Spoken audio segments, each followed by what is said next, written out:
number theory. Number theory talks about what happens when you look at remainders, when you divide whole numbers by whole numbers.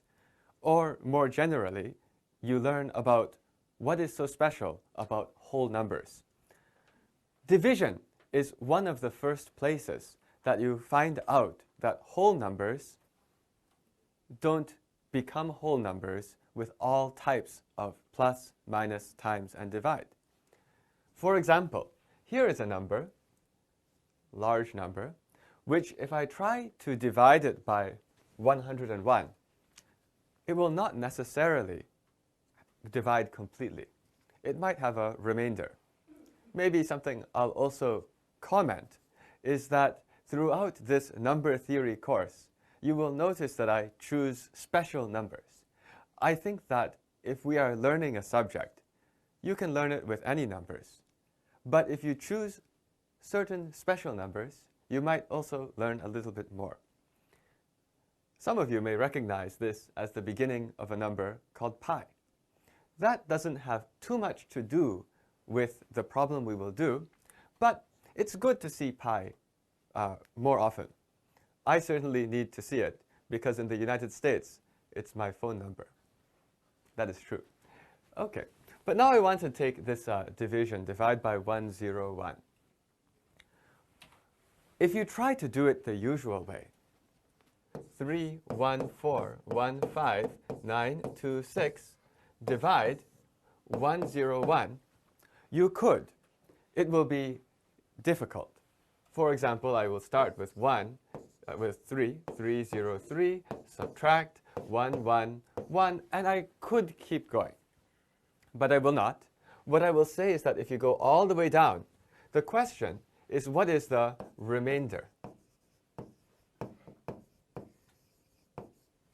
Now, in number theory, there are interesting ways to find the remainder when I divide one number by another. You have probably already learned before how to find remainders when I divide a number by 9.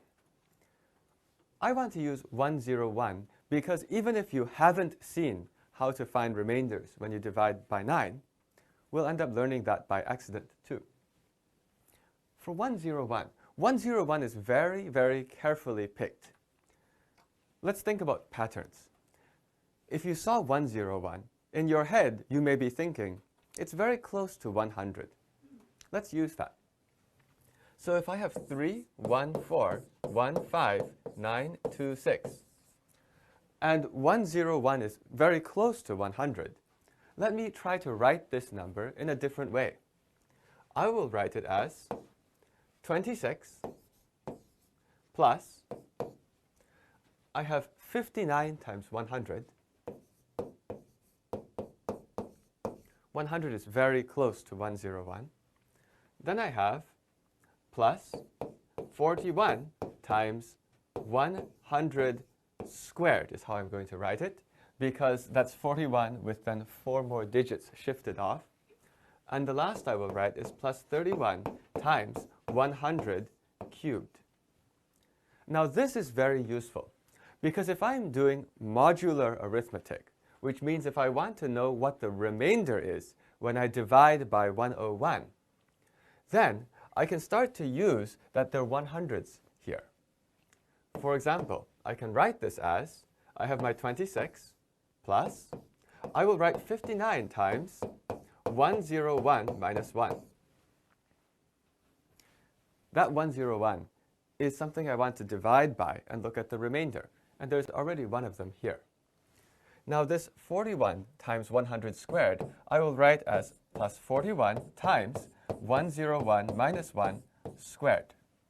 And this 31, I will write as 31 times 101 minus 1 cubed. I have so many 101s because if I want to know the remainder when I divide by 101, the more of these 101s that are multiplied in, the easier, because I can remove them, like this. You see, if I'm trying to find the remainder of this sum when I divide by 101, mod 101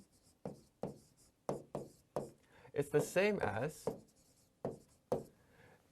if I go back here, let me take a look over here. I have 101 minus 1 times 59. Let me do that one separately.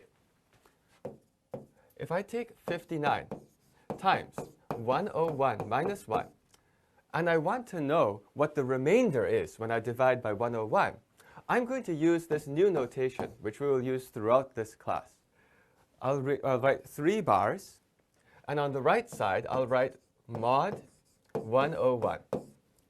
And over on the right-hand side, I will simply write 59 times minus 1. Let me explain to you what this notation means. Again, you may have seen some of these things before, but because this course will teach a complete introduction to number theory, I want to make sure everyone is comfortable with the notation. This 3 equals. What it means is that the difference, if I subtract the 2 sides, the difference between the 2 sides is a multiple of 101. The difference between the 2 sides is a multiple of 101. And you can see that it is, because the difference is 59 times 101. Okay? This 3 bars does not mean that the thing on the right-hand side is the remainder. This is a negative number. It cannot be the remainder. But we can use that in the end. If I have 3 bars like this, I can do it again with another one. Let me go back. I have 41 times 101 minus 1 squared. 41 times 101 minus 1 squared. I'll write the 3 bars again. Always have to say on the right side, mod what? These will all be mod 101 because that's the question we're doing. Now, if I look at this, you can actually take each of the pieces and mod them and multiply together. I will write that this is equal to 41 times minus 1 squared, where I have already taken the second one, mod 101. Why this is true, again, you may already be comfortable with this, but just as a reminder of why this might be true, I'll put the middle step inside. What happened was this thing, I already used the mod 101 to make into that thing. But let me explain why. The reason why is because what is happening here, this is 101 minus 1 times 101 minus 1. Yes, there's also a 41 in front. I can actually put that here just to show how it works. And if I put this and expand it apart, expand the brackets, I will have my 41. And then I will have 101 squared from these two minus 101 times 1 minus another 101 times 1. And then I'll write plus minus 1 squared. And the important thing here is that since I am thinking about mod 101, I can add and subtract multiples of 101. So these multiples of 101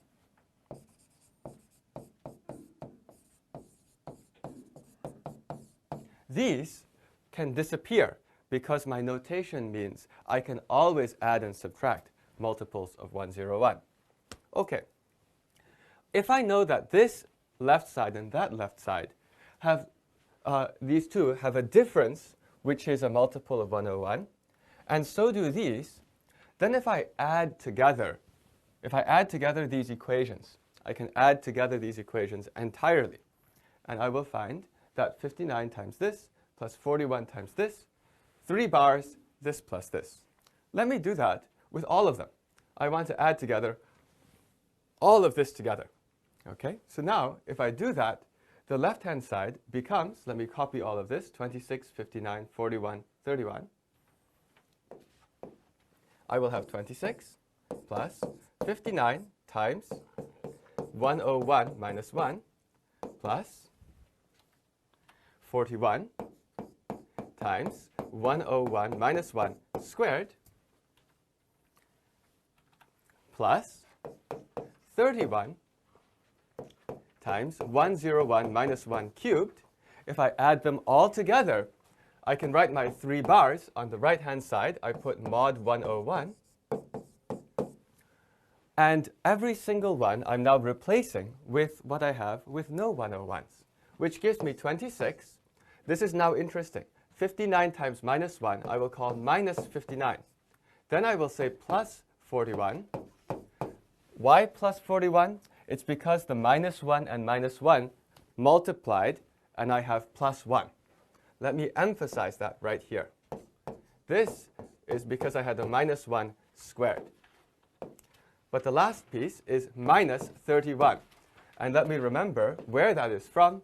That is from minus 1 cubed. OK, we are now almost done. This thing on the left, by the way, was my 3, 1, 4, 1, 5, 9, 2, 6. I only have to put these numbers together. We are almost done. At this point, it becomes just addition subtraction problem, which is therefore a problem that I have a lot of difficulty with. But let's try anyway.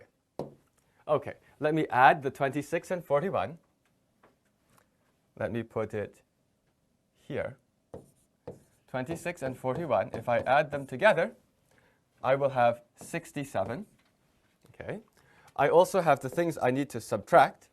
I need to subtract 59 and 31. If I add those together, I see 90. Now I need to subtract them. 67 minus 90, I can see what that is. That is minus 23. And there's this mod 101. OK. What does this mean?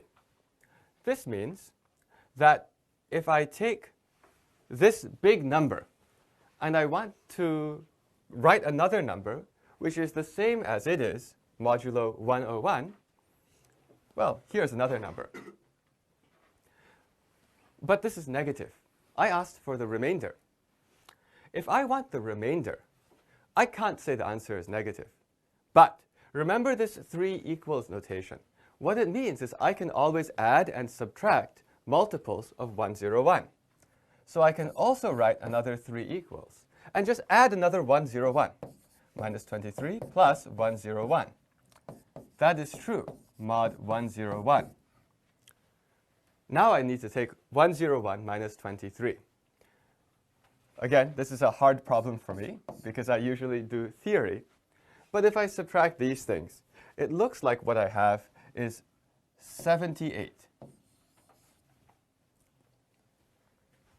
And let me keep the mod 101. Whenever you write this down carefully, always make sure to put on the right side what your mod is. What does this mean? This means that if I have this long number, if I divide it by 101, the answer is just 78. I did this problem with very specific numbers first, because that's the easiest way to get used to this calculation. But now that we've seen it this way, you may notice what these numbers are. The 26.